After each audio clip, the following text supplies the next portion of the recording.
सम्मानित मुल्क के मालिकों, मैं बौद्ध भिक्षु सुमित रतन आज एक और राजवंश की गौरव गाथा आपके बीच लेके आया हूं।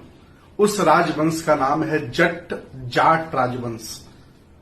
भारतीय इतिहास उठा के देखिए, प्राचीन इतिहास उठा के देखिए, बौद्ध दर्शन के तमाम ग्रंथों का अध्ययन करने के बाद आपको पता चलेगा कि राजा द्राह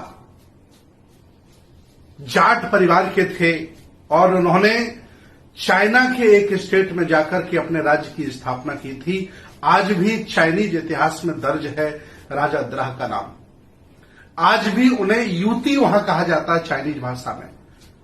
मैं आपको बता दूं, जाट राजवंश की गौरव गाथा में राजा गज जो बौद्ध थे, भगवान बुद्ध के अनुयायी थे, उन्होंने अफगानिस्तान में बहुत बड़े बुद्ध विहार का स्तूप का निर्माण कराया था।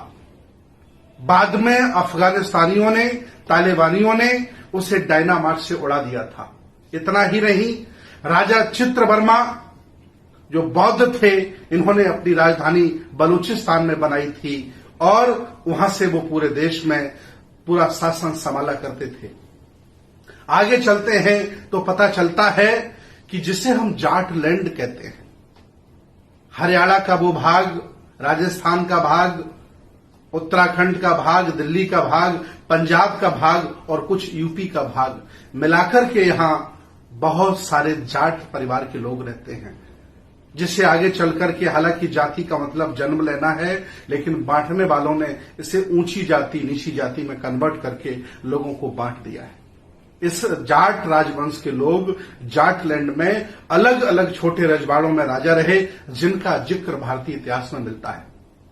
जाट वंश की जो गौरव गाथा है, उस समय स्वर्णिम इतिहास लिख देती है जब सम्राट हर्षवर्धन का जिक्र आता है। इस खानदान में बहुत ही बड़े राजा जन्म लेते हैं, जिनकी राजधानी थानेश्वर में होती है। वह अपनी बहन की शादी कन्नौज के राजा के लिए करते हैं। कन्नौज के राजा की एक युद्ध में मृत्यु हो जाती है। फिर वह अपनी बहन को वहां की महारानी बनाते हैं, महारानी राजश्री।